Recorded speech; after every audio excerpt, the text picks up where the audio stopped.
Abrimos, señoras y señores, la tertulia en este martes 16 de febrero del año 2021. Hoy con los saludos para quienes son los habituales anfitriones, los habituales colaboradores en este espacio. Gustavo Calvo, conductor de La Hora Global acá en Radio Mundo. Buen día, Gustavo. Buenos días, gracias por la invitación. Y Leo Harari, a quien ustedes conocen por su trayectoria en varios organismos internacionales, entre ellos UNESCO, el Banco Interamericano de Desarrollo, el Programa de las Naciones Unidas para el Desarrollo, que vive acá o allá. ¿Dónde estás en este momento concretamente? Y en París. Volviste a París. Con 7-8 grados de temperatura y un buen tiempo. Bueno, en el primer tema, en este que viene ahora, sumamos una vez más a Jennifer Preble, politóloga, profesora asociada de Ciencias Políticas y Estudios Internacionales de la University of Richmond en el estado de Virginia. Jennifer, buen día, gracias por otro madrugón. Buenos días, gracias por la invitación. ¿Cómo los está tratando allí el frío, la ola de frío? Bueno, aquí tenemos suerte que no se cortó la luz porque tuvimos 2 días de hielo y nieve, que acá en Virginia no es lo habitual, pero por ahora se va bien. Bueno, a Estados Unidos vamos a poner nuestra atención en ese país justamente en este primer segmento de la mesa. El expresidente Donald Trump anunció este fin de semana que pondrá en marcha un movimiento patriótico luego de ser absuelto por el Senado en el juicio político que se le había iniciado por incitar a la invasión del Capitolio el pasado 6 de enero. Nuestro magnífico, histórico y patriótico movimiento Make America Great Again acaba de empezar, dijo Trump en un comunicado. En los próximos meses tendré mucho que compartir con ustedes y espero continuar nuestra increíble aventura por la grandeza de Estados Unidos, añadió.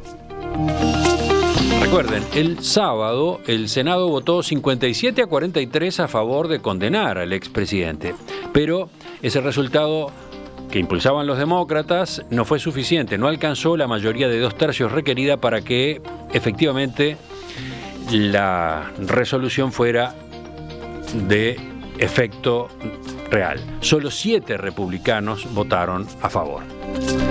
Durante la sesión, varios republicanos, entre ellos el influyente senador Mitch McConnell, sostuvieron que Trump es moralmente responsable de aquel ataque al Capitolio y aseguraron que el exmandatario todavía puede ser condenado en un tribunal por los incidentes. Además, varios republicanos se mostraron favorables a conformar una comisión investigadora sobre esos sucesos, una iniciativa que ayer fue anunciada por la presidenta de la Cámara de Representantes, Nancy Pelosi. Por último, el presidente Joe Biden destacó en un comunicado que a pesar de la absolución de Trump, los cargos en contra del exmandatario no están en duda y el ataque al Capitolio dijo, que la democracia es frágil. Jennifer, empezamos contigo. ¿Qué cambia a partir de estos hechos del fin de semana, a partir de lo que se votó en el Congreso? Yo creo que en cuanto a los partidos cambia muy poco. El Partido Republicano se demostró de ser muy aliado con Donald Trump. Es notable que 7 senadores votaron para condenar. Son senadores con un perfil bastante particular. En cuanto a 2 se van a jubilar, 3 son muy independientes y hay uno que sí, yo creo que Cassidy le va a costar posiblemente en términos electorales. Pero el partido se mostró muy aliado con Trump y con muy poco respeto al régimen democrático. Lo que yo creo que cambia significativamente es que el Senado, en no votar a condenar a Trump, se debilitó su poder de juzgar presidentes en el futuro. Y sobre todo esa decisión de no votar, que los republicanos después salieron a decir varios, McConnell entre otros, que sí, lo que hizo estaba muy mal, que de hecho estaba en contra de la Constitución, pero que no se puede destituir y descalificar a un presidente que ya no está en el cargo. Eso me parece peligroso porque dice a cualquier presidente que viene en el futuro las acciones que hace en los últimos meses de su cargo no importan, no se puede jugar y no hay consecuencia para esas acciones. Entonces, en cuanto a la la fortaleza institucional de Estados Unidos, yo creo que vivimos un voto muy dañoso al poder de las instituciones. Gustavo, ¿tus primeras impresiones? Sí, mis primeras impresiones no son similares a las de Jennifer, porque si no poder juzgar a un presidente implica el debilitamiento de un sistema democrático, que tenemos que decir lo que sucedió con Clinton. Fue una farsa, entonces sí fue también una especie de cachetada del sistema democrático. Este juicio no podía prosperar, era una crónica de una muerte anunciada, eran cargos basados todos en una contradicción bastante complicada, porque por un lado se dice que sería anticonstitucional hacer este juicio porque de alguna manera se está juzgando ahora a un expresidente, cuando en realidad este juicio político está creado y diseñado para sacar del cargo a algún funcionario que está en funciones. La consideración de los demócratas es, bueno, pero cuando Donald Trump estaba ejerciendo esta incitación, era presidente. Pero eso nos lleva a una contradicción en el terreno jurídico, porque si era presidente, entonces no va a poder ser acusado con acciones legales, porque los presidentes en Estados Unidos no pueden ser acusados salvo determinado artículo, de determinado sector del Código Civil, que implica una serie de supuestos que aquí no se dan. Entonces, de alguna manera, esto fue un circo político, fue un teatro y parte del inicio de la campaña electoral de 2024, que ya se inició. Así como Trump hizo su declaración, así como esos senadores que ya no tienen un capital político que defender, porque son cadáveres políticos a esta altura, hicieron su puesta en escena, el Partido Demócrata hará su puesta en escena durante todo este año, llevando adelante juicios en cortes jurisdiccionales norteamericanas, para tratar de impedir que el mayor capital republicano, con 78 millones de votos a su espalda, se presente en las próximas elecciones. Ya vamos a escuchar a Leo, pero antes, Jennifer, teniendo en cuenta que fue tan frontal la diferencia que planteó Gustavo contigo, ¿qué agregarías? Sí, bueno, existen antecedentes históricos de dos oficiales que ya no estaban en su cargo, que fueron destituidos y juzgados por el Senado. Un senador y un ministro. Entonces, en términos jurídicos, no existe ya el presidente que eso se puede hacer. El otro que hay que mencionar es que la Cámara de Diputados votó para avanzar con el proceso de destitución mientras que todavía estaba en el cargo.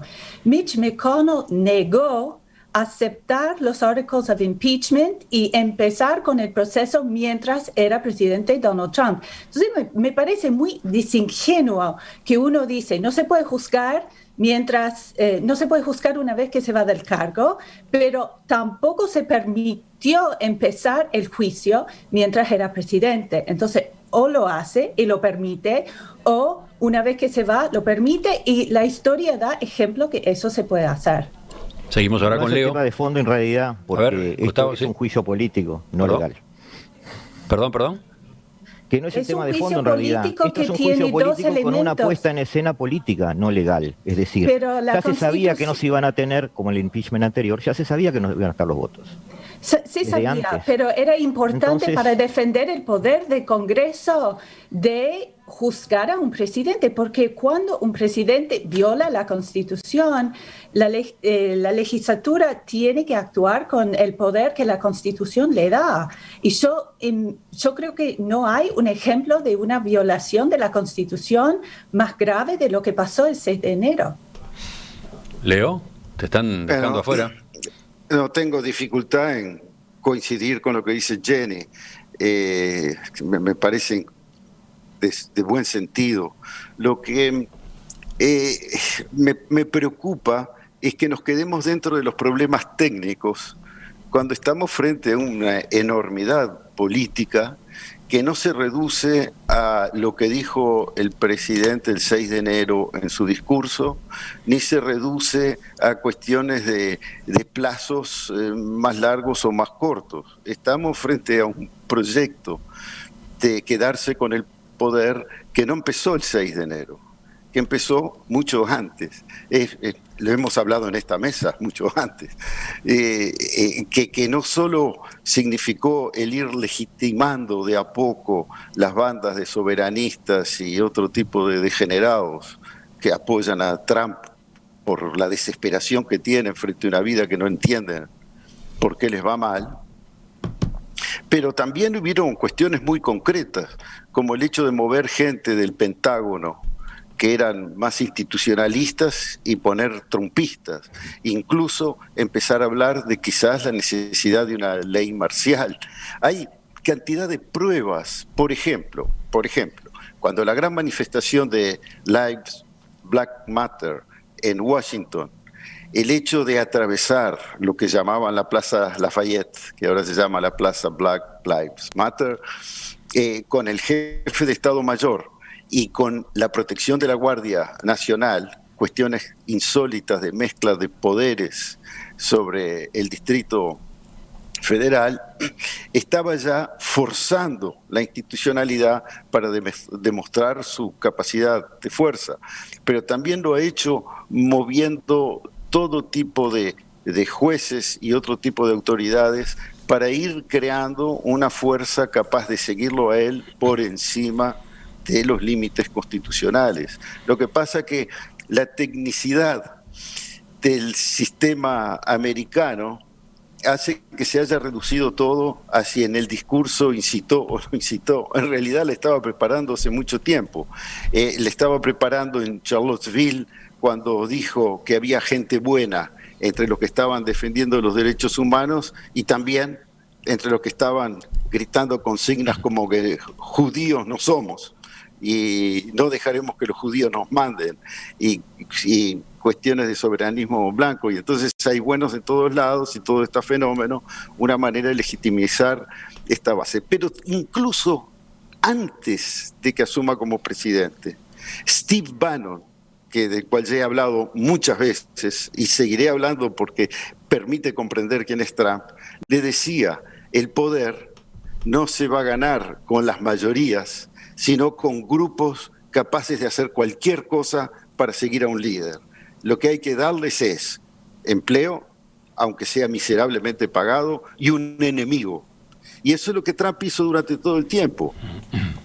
Una economía acelerada a costa de normas y de dejar atrás una cantidad de avances que se habían hecho por un lado, y después un lenguaje de radicalización que tendía a tener una base capaz de cualquier cosa. Le falló.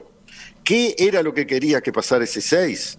Quería que el desastre en el asalto al Congreso fuera mucho más grande, de manera de poder llamar una ley marcial y luego establecer un nuevo proceso electoral más acotado, más prepoteado, y eso no lo siguieron los militares principalmente, y no lo siguieron esas bases, porque también movilizó 2, 3, 4 mil personas, pero necesitaba mucho más que eso para crear una situación de conmoción profunda. Gustavo, decía recién Leo cuando empezaba que creía él que no podía trancarse la discusión en tecnicismos, que había que ir al fondo del asunto. Bueno, y allí vino su exposición. ¿Tú cómo lo estás viendo por ese lado? Estoy de acuerdo con el tema del tecnicismo, simplemente hice una introducción para mostrar que desde el punto de vista político, desde el punto de vista legal, desde el punto de vista constitucional, hay muy poco de qué agarrarse.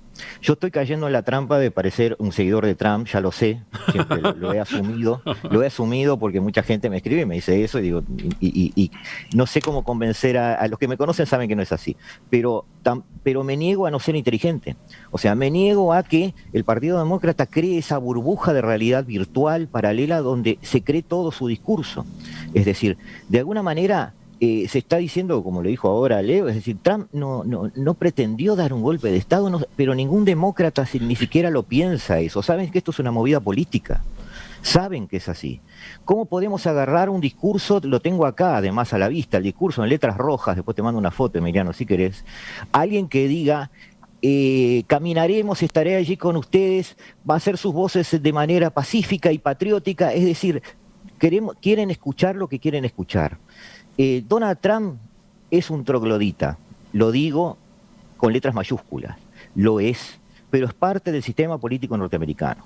Todo eso que dice Leo, que hizo Trump antes, durante y después de su presidencia, es lo que hacen antes, durante y después de su mandato todos los políticos. Los políticos no entran a una oficina del Estado a innovar en ese momento. Tienen un plan, tienen un proyecto. ¿Y para qué están los políticos? Para obtener el poder. Y para eso está Trump, y para eso está Biden, y para eso están los demás. Jennifer. Entonces, en este sentido, un mensajecito muy cortito para Jennifer también. Yo no estoy diciendo que el Senado no pueda juzgar presidentes, los juzga y los seguirá juzgando. Y la mayor prueba de que esto ha sido así es que ahora, en un juicio que debe ser el más corto de la historia, que duró solo 5 días, de hecho lo hizo. ¿Tá? Lo que yo quise decir hoy, un poco como mensaje a Jennifer también, es que cuando a sabiendas de una votación negativa llevamos un juicio político a un callejón sin salida, estamos desprestigiando el instrumento. De alguna manera, Jennifer ese instrumento tiene que ser utilizado cuando tengamos herramientas más firmes en nuestro poder. No a 20 días de la caída de un presidente donde de un discurso tomado de los pelos ni siquiera están seguros, como pasó con Mitt Romney, si esto es constitucional o no. O sea, creo que Donald Trump durante sus años de mandato quizás tiene más elementos para soportar un juicio legal que este tema de este discurso. Ese era mi punto de vista, no estaba deslegitimando la herramienta. Sí, pero Jennifer. justamente si la Constitución da este poder y dice que es la responsabilidad del Congreso de hacer este juicio y no lo hace porque es un callejón sin salida, es sacrificar este poder. Hay que hacerlo. Lo hicieron porque lo tuvieron que hacer, sabían. Y además fue importante. Y yo quiero volver a este punto de Leo. Yo creo que tiene toda la razón, que esto no empieza con Trump. De hecho, para mí Trump es síntoma de un problema que empieza mucho antes, que es la autocratización del Partido Republicano, que a través de tiempo dejó su proyecto de ganar elecciones con un programa, con un argumento. Decidieron, parece, que este argumento no tiene apoyo con la mayoría de los estadounidenses y empezaron a jugar una política de usar instituciones, abusar instituciones para mantener el poder. Y eso hace que Trump es atractivo, ¿no? O sea, Trump es la síntoma de un partido que es cada vez menos comprometido con las normas y las instituciones democráticas.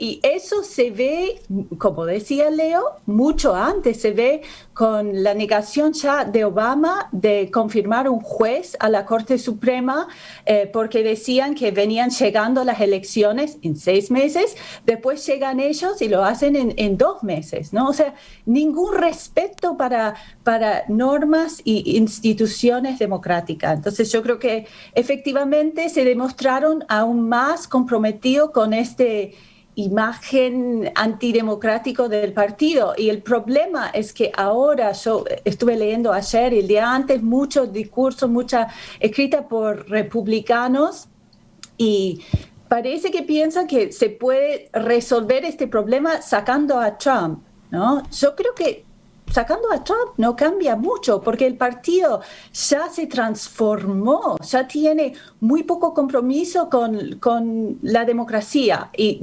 sin cambiar este problema, yo no veo cómo salgamos de eso. Y es un problema también para Joe Biden, porque es muy difícil gobernar cuando uno tiene una oposición desleal. Y cuando digo desleal a las instituciones y normas democráticas, porque ¿cómo puede uno sentarse en la mesa, negociar, llegar a acuerdos cuando el otro lado no hay la buena fe para hacerlo, ¿no? Hay la obstrucción, hay el deseo de circunventar la institucionalidad.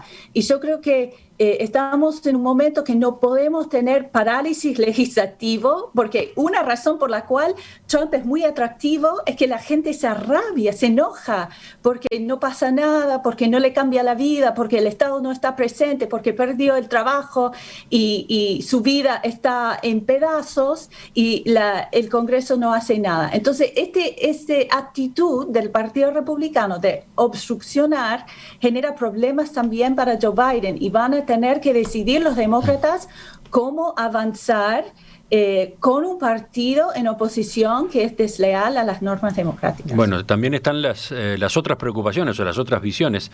Uno de los mensajes que llega desde la audiencia pregunta, ¿y ahora cuál será la próxima movida anti-Trump?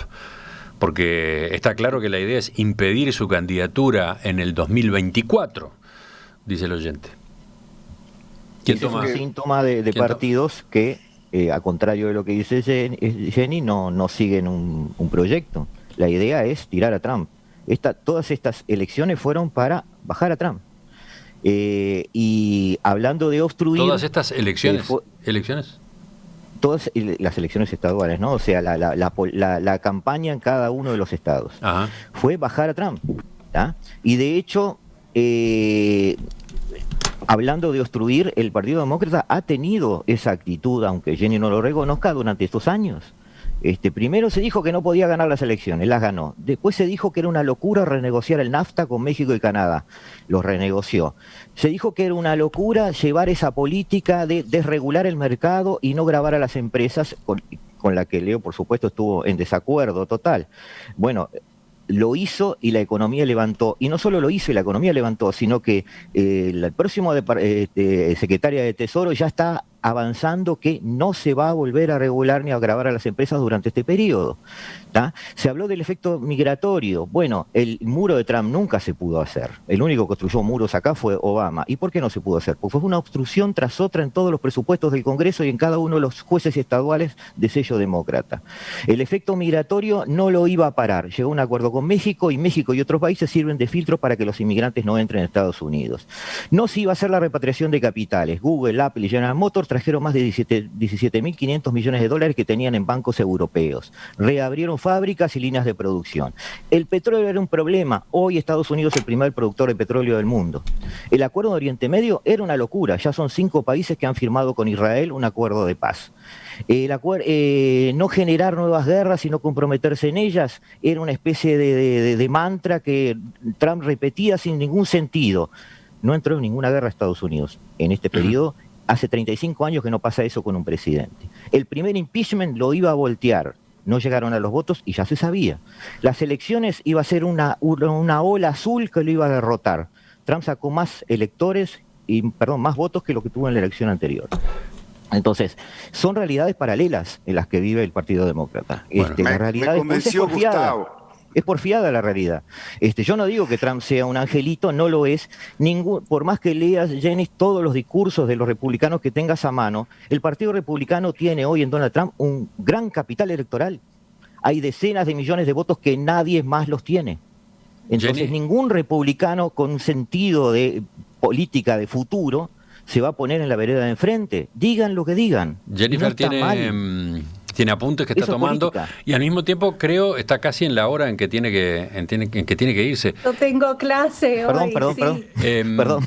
Digo, porque me correspondería que hablar a Leo, que está pronto ahí para alargar, pero capaz Jenny. Capaz que escuchamos a Jennifer con un apunte y ya la despedimos por hoy. Ok. Yo estoy de acuerdo que el Partido Demócrata le falta visión y proyecto y le falta construir relaciones fuertes con su base. De acuerdísimo, y que eso es esencial si vamos a proteger el régimen democrático. O sea, yo creo que estamos en la última línea. Si los demócratas no arman un proyecto y si no legislan, estamos en una situación muy grave para 2024 porque tenemos una población muy frustrada y una debilidad institucional que ya vimos que está bien, un golpe de Estado. Entonces, si la próxima vez un presidente pierde, ¿por qué no tratarlo de nuevo? Porque claramente el Senado dijo que está bien, que no pasa nada. En cuanto a lo que hizo Trump, de acuerdo, se renegoció NAFTA. Yo creo que si pide a los votantes de Trump por qué lo votaron, no tiene nada que ver con las cosas que dijo Gustavo. Es un proyecto. No. Es nuestra visión, obviamente, está bien. Sí, y quiero solo destacar que estamos llegando a casi 500.000 muertos de COVID. O sea, perdimos 500.000 de estadounidenses por la incapacidad de Donald Trump de responder a este problema. Y no quiero perder vista de eso. Es un trauma nacional y eso tiene que ver con su incapacidad de gobernar y su insistencia que no era importante este problema. Entonces, no quiero decir que esto cambia nada. Claramente, COVID no impactó esas elecciones. Es verdad que Donald Trump ganó más votos de lo que ganó en 2016, pero es también verdad que Joe Biden ganó mucho más votos que cualquier presidente antes, más que Obama, más que cualquier otro. Y que si teníamos un sistema mayoritario de elecciones presidenciales, los republicanos no habrían ganado esta elección, 2016 ni 2000. Entonces se demuestra que su proyecto no tiene mucho apoyo mayoritario en la población y que está muy protegido por una institucionalidad que da poder a las minorías y que incentiva al Partido Republicano de mantenerse en este lugar donde no tiene apoyo mayoritario y insistir en manipular reglas para mantener el poder. Y eso es un problema para nosotros yendo hacia el futuro, para mantener un sistema democrático saludable. Jennifer, no llegues tarde a clase. Sí, creo que quiero llegar son las tarde 16, así que ya deberías estar saliendo. Gracias entonces por tu nueva participación esta mañana. Bueno, muchas gracias. Adiós. Leo, te escuchamos a ti. Jennifer. Muy de acuerdo con lo que dice, me parece que es muy razonable. El problema es que uno pierde el norte en este tipo de discusiones. Porque así como Gustavo nos hacía una lista de cosas que parecen ser éxitos, en mi opinión no lo son, uno puede hacer la lista contraria. Puede decir que se escribió cartas de amor con el dictador norcoreano y que el otro siguió haciendo bombas atómicas y misiles y tomándole el pelo, dejándolo en ridículo. Podemos decir que dijo que iba a sacar las fuerzas norteamericanas de Afganistán en 3 semanas y lo que están dejando es entregarle a Afganistán a los talibanes de la manera más cruel e inhumana posible. Podemos decir que arregló Medio Oriente, pero lo que ha hecho es terminar de aplastar al bien sufrido pueblo palestino, por un lado, y armar a los sauditas con armamento que nunca ningún otro gobierno había tenido la audacia de darles, con todos la inmoralidad y el atraso del gobierno saudita. O sea que no es una cuestión de listas. Cuando vemos que funciona bien la economía, ¿funciona a qué precio? Funciona el precio de la salud pública, porque están haciendo atentados terribles a los ecosistemas, están cortando árboles en los parques nacionales, haciendo pozos de petróleo en zonas pobladas, etcétera, etcétera. El problema, lo dijo Jenny bastante claro, yo creo.